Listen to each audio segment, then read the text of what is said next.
Ya, baik sahabat IGTV, kita lanjutkan masih berkaitan tentang kurban, fikih kurban. Tadi bahwasanya hukum kurban itu ada yang mengatakan wajib ataupun fardu, ada juga yang mengatakan bahwa kurban adalah sunnah muakkad atau sunnah kifayah. Nah, kita akan bahas sekarang adalah halatu taghayyur hukmil udhiyah. Ada di situ perubahan hukum, kondisi perubahan hukum dalam berkurban. Yang tadinya sunnah bisa jadi wajib tuh. Nah, amal wajibah fahya awalan. Nah, sekarang kondisinya yang wajib, jadi berubah jadi wajib. Yaitu, ini masih pendapatnya mazhab Hanafiyah. Awalan al-manzurah, ka'iyyakul al-mar'u. Ka'iyyakul al-mar'u. Yang pertama adalah bisa jadi wajib. Ini kurban yang manzurah, yang dinazarkan. Contohnya seseorang mengatakan, lillahi alayya an udhiya syatan. Bagi saya wajib ataupun lillahi bagi Allah saya wajib melakukan untuk berkurban atau bagi saya adalah untuk berkurban, maka dia wajib untuk kurbannya. Au badanatan atau misalkan kurban tadi mau kambing ataukah badana ataukah unta ya, ataukah hadis syah bahwasanya domba ini atau hadhil badan ataukah unta ini atau ja'atu hadhihi syata ataupun saya menjadikan domba ini dohyah atau udhiyah. Saya jadikan kurban. Apakah yang mengatakannya orang kaya atau orang miskin? Maka ini menjadikan kondisinya adalah wajib.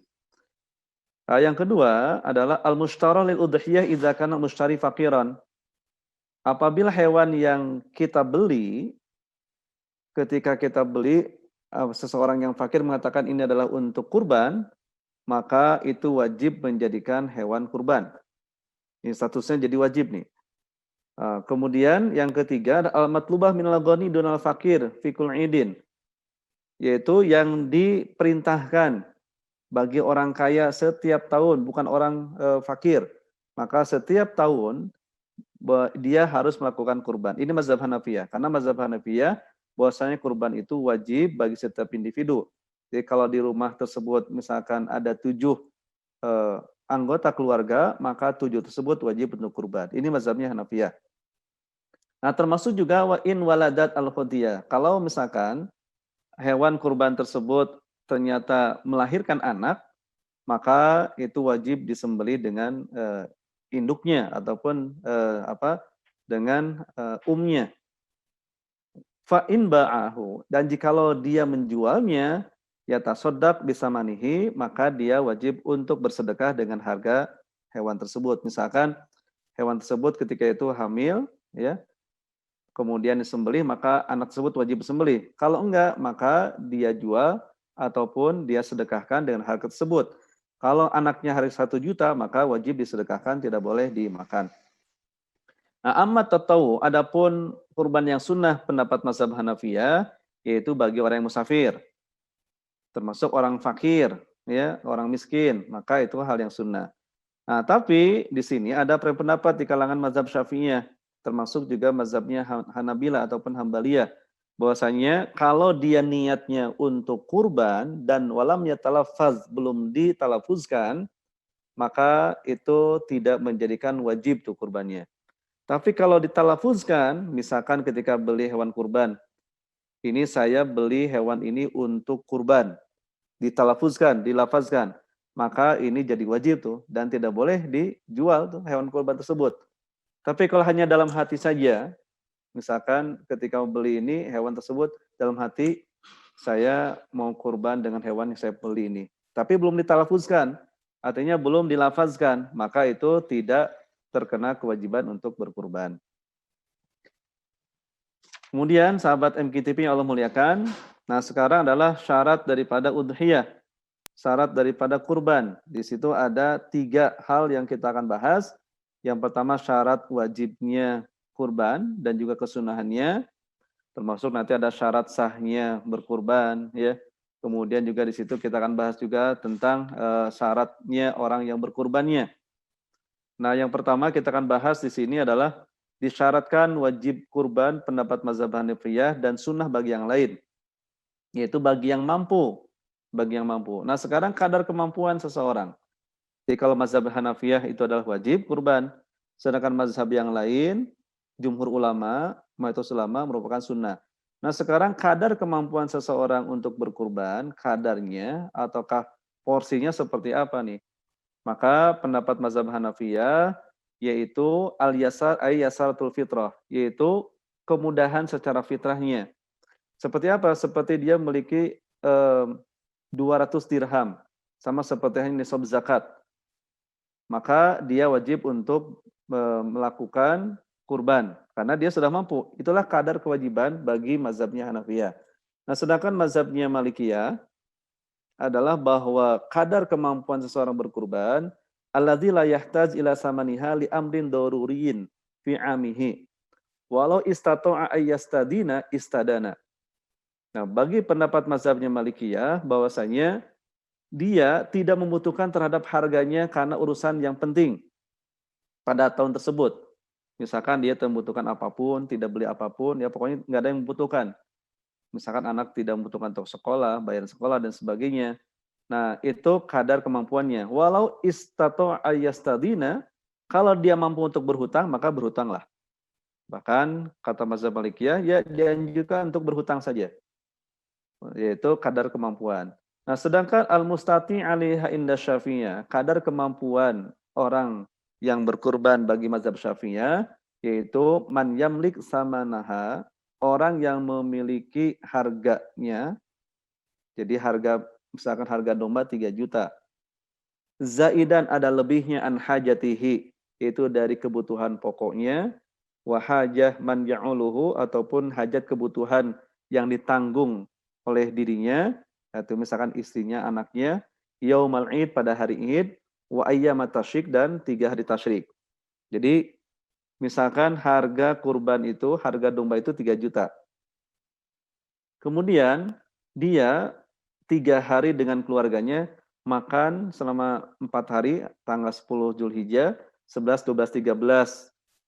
Ternyata untuk makan dengan keluarganya cukup 500.000, maka itu termasuk kadar kemampuan dia untuk berkurban. Jadi jangan dihitung nanti setelah tanggal 14, 15-nya. Yang penting adalah tanggal 10, 11, 12, 13, dia dengan keluarganya mampu untuk makan, dan ada sisanya di situ untuk hewan kurban, maka termasuk dia kategori orang yang mampu. Sama sepertinya zakat fitrah juga ya. Zakat fitrah kan hitungannya adalah bahwa sehari semalam dia mampu dengan keluarganya bisa makan, ada lebihnya beras tersebut, maka itu wajib untuk dizakati. Artinya untuk berzakat fitrah. Nah, ini pun sama, kadar kemampuan seseorang untuk berkurban dihitungnya dalam 4 hari. Tanggal 10, 11, 12, 13 Zulhijjah, maka dia termasuk orang yang mendapatkan kemampuan untuk berkurban. Nah, sedangkan pendapat mazhabnya Hambaliyah di sini waladzi yumkinu al-husul ala samaniha walau biddain idza kana yaqdir ala wafa'i dainihi. Nah, kadar kemampuan seseorang untuk berkurban kata mazhabnya Hambaliyah adalah dia memungkinkan untuk mencapai atau menggapai harga kurban tersebut. Kemungkinan saya mampu nih untuk berkurban nih dengan 3 juta misalkan. Walaupun dengan dia berhutang, silahkan. Maka dia berhutang. Akan tetapi dia harus diperkirakan mampu nggak untuk membayarnya. Jangan sampai dia berhutang untuk kurban, tapi tidak ada perkiraan untuk membayarnya dari mana. Nah, ini yang tidak boleh tentu. Yang boleh itu adalah dia berhutang untuk kurban, misalkan ada lembaga yang siap untuk menanggung, atau DKM, atau pesantren misalkan ya. Misalnya sini pesantren Darul Halim misalkan ya, lembaganya siap untuk menanggung nih siapa yang mau berkurban. Nanti akan kami tanggung, nanti nyicil ya ke kami. Maka silakan diperbolehkan, diperkenankan. Tapi dengan syarat dia ada perkiraan untuk membayarnya. Misalkan dipotongkah nanti tiap bulan dari orang tuanya ataukah dari bisyarahnya, maka itu termasuk diperbolehkan. Baik, sampai gitu yang Allah muliakan, kita lanjutkan. Selain daripada tadi halatut taghayyur ataupun kondisi perubahan hukum, maka kita akan bahas selanjutnya adalah syarat sahnya udhiyah ataupun syarat sahnya berkurban. Di sini ada beberapa syarat. Yushtaratu li sihhatil udhiyah, disyaratkan bagi sahnya berkurban, yang pertama adalah salamatul hayawan, yaitu selamatnya, sehatnya hewan al-mudhahha bihi yang disembelih, minal uyub al-fahisyah, dari cacat yang nyata ataupun yang kelihatan atau yang nampak, yang benar-benar cacat ya, rusak. Yang mana tentu di sini cacatnya yang bisa mengurangi dagingnya ataukah kesehatannya. Seperti hanya kal uyubil arba'ah, yaitu cacat yang 4, al muttafaq ala kauniha maniyah minad dhahyah, yaitu yang mana sepakat para ulama bahwa 4 hal ini tidak boleh untuk dijadikan hewan kurban. Apa saja? Yaitu al-urul bayyin, yang nampak benar-benar cacat matanya, ataukah picak ya, wal marad al bayyin, termasuk yang sakit parah juga tidak boleh. Misalkan kita membeli sapi ataukah domba yang sakit parah, maka itu tidak sah untuk dijadikan hewan kurban. Atau yang tadi yang pertama adalah picak nih matanya, maka juga tidak sah untuk dijadikan hewan kurban.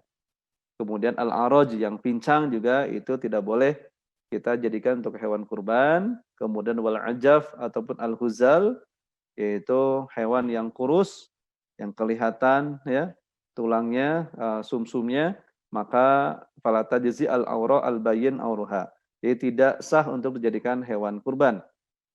Jadi yang cacatnya kelihatan benar, yang nampak ya seperti sakit gitu ya, kemudian juga dia pincang, maka tidak boleh dijadikan untuk dijadikan hewan kurban. Maka harus hati-hati bagi orang yang akan membelinya. So kita akan bahas pembahasan tentang hewan kurban ini setelah informasi yang lewat berikut ini.